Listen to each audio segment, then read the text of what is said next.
Ako si Di Tenorio, Kibpa Chairman kung Kiblawan Vegetable Farmers Association. O karon guys, akong ipakita ninyo kung saan pagbuhat ang FFJ, Fermented Fruit Juice. Pero sa dili pa, kung bago lang kayo sa mong channel, ay huwag kalimot pag-subscribe. I-click nyo ang subscribe button at pati na rin ang notification bell para updated kayo sa sunod pa naman mga videos. So karon guys, pakita ko nyo ang FFJ Fermented Fruit Juice. Di lang kay pure prutas, pwede masagol tag mga bunga sa atong gulay sa giparahan ng kalbasa. Kang kalbasa taas yung potassium, pwede po carrots, pwede po mga bunga sa pipino, upo. Pero ang available na ko dire kalbasa o saging sab akong gigamit kay tamis yun o binangay. Gitimbang na ko ni 2 kilo si tanan, pero nagsagol po ko guys og sa Tagalog ni aratiles, sa Bisaya mansanitas, sa English kamo lay research kamo kabalo kung sa English ning mansanitas. Samo mansanitas, pakita ko kung saan paghalo ang fermented fruit juice. Karon ihuwad to sa balde akong gibutangan kay daghan-daghan 2 kilos nya napay molasses kadto kilo. Ang kining mansanitas ako ning pusaon diri sa balde kay ati man kay atong hiwaon kag may makayo. Di kani sa hinog kay ang among mansanitas ito sa akong gikuhaan, ako'y kudahan kompetensyang mga bata, kusog ko kay mga aning prutas magyapon kay pati magitamis ani, murag ang kitamison ani. Ambas-ambas sa katong grapes nga prutas. Mong nisagol po ko ani, mao gani akong ginahalo basta maghimo ko fermented fruit juice kay tamis kay ning mansanitas, sigurado kung taas kay sa potassium. Kay kinahanglan mo gid sa gulay labi nag magbunga na, kinahanglan sa potassium. Kaya ang kining fermented fruit juice, mao ni akong ginagamit sa akong mga gulay, sa usang klaseng gulay basta mag-edad na siya 18 ka adlaw pataas. Pero mo kuan na gani iyang pamunga, mura mo ingkag mo abot nag-boom iyang bunga mo builo na gyud kayo mo tong mohalo nako og katong FAA, fish amino acid, kay nagkinahanglan na gyud ang tanom pud ato wala binagdaghan na kay bunga. Kamo ni 2 ka litrong molasses guys, ana pagkita nyo nga lapot na siya. Mao ning uban na tong kuan kay naabot man tong bag-o na kong gapong gi order na 2 ka litro.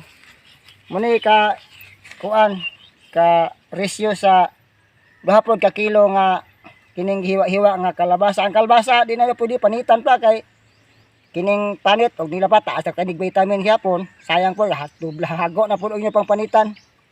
Manawala ko paniting kalbasa kay malata ra sa laon man siya. Mao gyapon na siya ang proseso atong sa kuan fermented plant juice. 1 week to 1 month gihapoy inyong gamos ani ug sa Tagalog paburo, sa mga gamos kini sa gamos, kanang gamos kini sa Binisaya.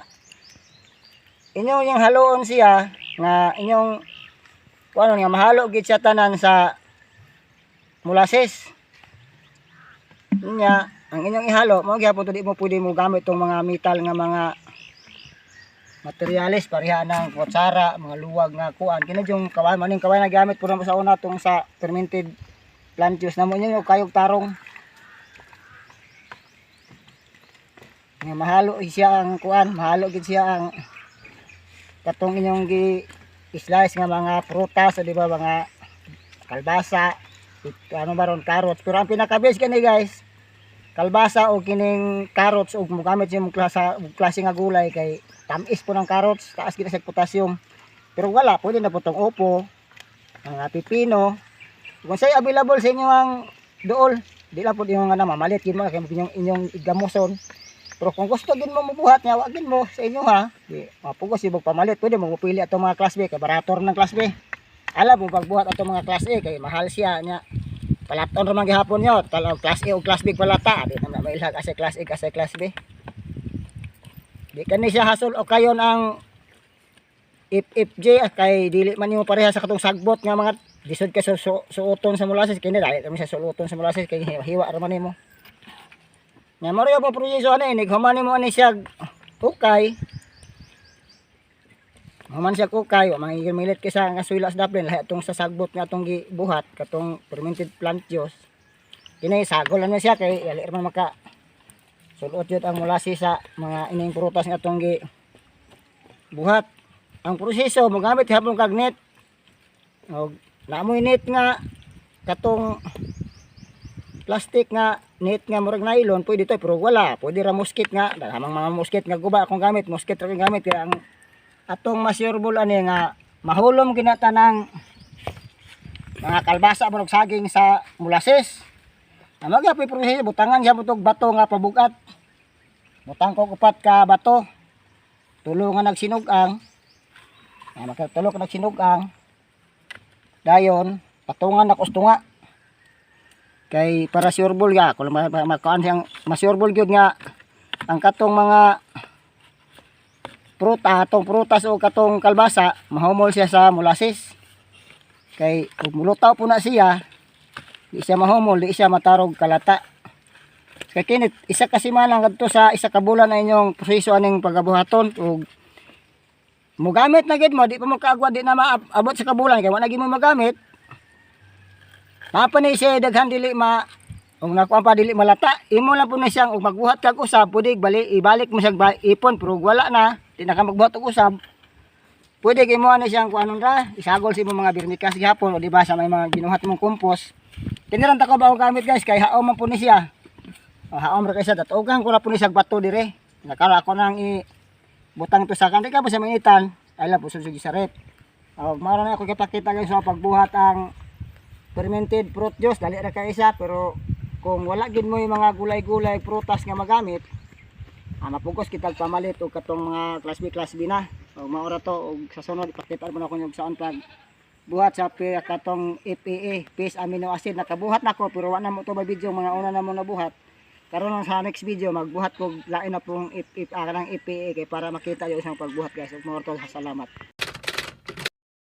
Og karon guys among ipakita na ninyo ang katong among gibuhat nga atong giburo nga fermented fruit juice. Dara ipakita nyo pa lang ni. Sakto pa lang ning 1 week pero kining nasobra nga ubang mga prutas, pwede po nyo na ibalik pa og daamoy so para kita po nyo karon na magsunod mig buro ani kaya pa mi gamitan sa semana. Ibalik na po sagol para mahilis kini siya kay sayang po siya yung ibalibag. Pwede nyo ilabay siya pero adto niya ibutaw daamoy mga organic po nga compost. Adto niya isagol kay sayang po kay napa man siya naghalo man siya mga molasses ani pero ako ani karon ako ning ipon sa bag ko na buhaton nga fermented fruit juice kay para maapil po na siya kahilis sa pasunod. Wa pa kay di kita dako ma-harvest ani kay bago pa lang si mana pa lang ginagikan pagkuan pagbuhat na mo kay mag-abono na man ko ni ugma mo magbuhat lang po mi sunod ani para nga naana po mi magamit sunod na po na mong gamit sa kuan ay mga kuan guys ay laan na din siya kay daghan mang isang kuan daghan kini siya na mabilin kay sige ka ko na siya kasi mga dapat ta isa ka bulan. Pero gamay lang siya mabilin kaya atong mabalanse atong pagtimbang to ani 2 kilos man siya pero kay nabilin ani marag naani sa mga media kilo ning nabilin ani nga wala mahilis mga panit saging ni kay apil ang magkuanta ni sa saging apilon ra to yung hiwa apil ang panit kay maabot ni sa isa ka bulan kini siya mahurot ni siya kahilis abot isa ka bulan pero isa pa man kasimana mo daghang pang bilin gamay tag na harvest pero ato ning ipon sa nagsunod.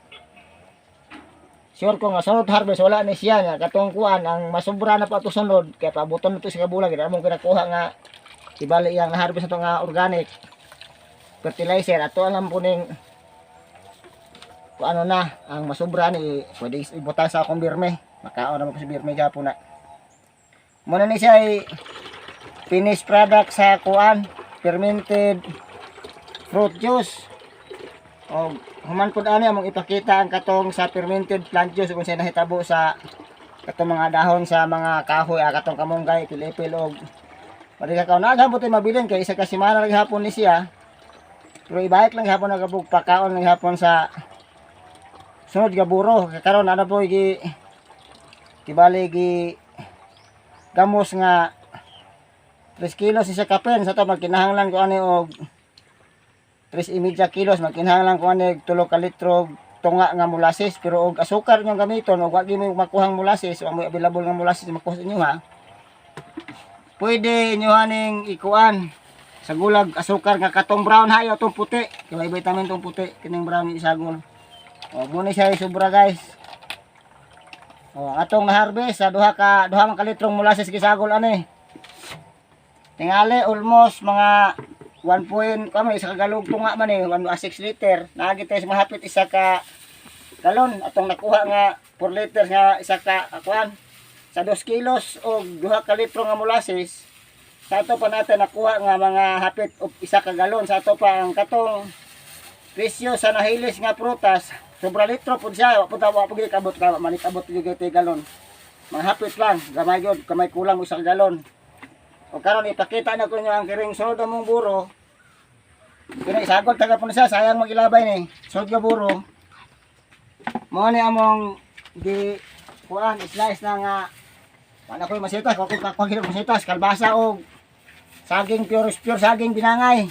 Kung di kuan kay daghang ko saging din na mo sagingan pong ang mga reject ang mga class B ka ang reject ako nang gamitong organic, di na ako ibaligya kay sayang tag 5 ng kilo ani. Samantala gamitong kunig organic, muna ang binangay.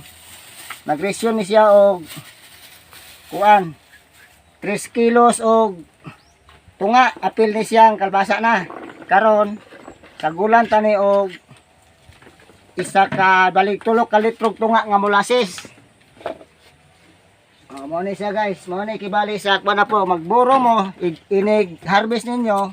Ug naamoy dako yung garden, pahan ako nga dakong garden. Ighuman ako harvest akong fermented fruit juice nga gibuhat, maabot na yang tagal nga harbisonon. Buhat na pud kog laing fermented fruit juice kay di ko magbuhat ano pud magamit sa abono kay hasol to ning abono guys nga organic pero atong balansihon ang atong yuta layo ra kay sa pagka-acidic kay organic mo atong gamit nga magkadugang ang tambok sa atong yuta di pare sa synthetic abono atong gamiton, magkadugay imong yuta, magka-acidic. Madugay ang inabono nimo, makaingon kang di na modabat og abono ang atong tanom kay acidic na kay yuta, magkinahanglan na pud kana og sa akong experience, magkinahanglan na pud kana og mga limestone nga katong pulbos. Ihalo sa imong yuta para nga mawa ang acidic. Ang uban gyud pahuway pila ka tuig, patugkan sa kahoy pero kini atong gamiton. Sure ko nga bisag kada kung magtanom nimo pulihan din mo tanom dili gyud imong yuta ingon nga muaop gumikan kay imong gigamit nga abono pure organic kaya karon guys naanay ko area nga gi organic na ko tanan ang gamit wala ako magamit og synthetic pero mapugos pud ko gamit og synthetic gumikan kay dako ang area di gyud ko ka upload og organic pors gamiton kay ang atong itimpla ko aning organic sa isa ka knapsack isa ka tinapa kay 32 kutsara man atong mga konsumo ni sa isa ka napsa kay duha man sa isa ka litro. 16 litros 32 kutsara. Nya ang kanang isa ka 32 kutsara mo equal gini sa isa ka tinapa sa ato pa isa ka napsak. Maigo siya og tagsa ka tinapa. Og atong i-convert dito by drum nga tubig sa ato pang isa ka drum 12 ka napsak mag timpla jud ka sa isa ka drum og duha ka litro nga kuan, duha ka litro nga inaning organic sa to pa kalas gyud og dako mo garden nya mao nga ako di jud ko ka gamit og organic tanan sa akong area gumikan sa dako ang garden nya kulang pa pug ko og kabutangag mga akong butangag maburuhan og kining mga kuan fruit juice mao nga ako mo gamit mo jud gihapon nga area na akong gigamitan og organic na po area na gamitan og synthetic kay di gid makaya organic tanan may lang kanang drum na atong buruhan kay pwede makaagwanta na ta pero makaya lang sunod guys mag drum na jud ko og ferment para nga makasurvive gyud sa organic tanan para ang akong tanom dili na ingon nga magkasaang yuta di na magka-acidic kayo kay sayang pug kayo ang mga yang yuta ato bisig magkadugay magkatambok magkanam ginakahurot ang tambok kay bisig hatog tanom pero kini atong gamitong organic pure di kanto pagsugod na kay mga vermicast sureball ko nga dili gid siya maka acidic sa yuta og dili na ko ni siya kuan kay atong muna nakakita mo tan sa unsang pag-ukay ani nga fruit juice mao dili lang ko kutob daghang salamat.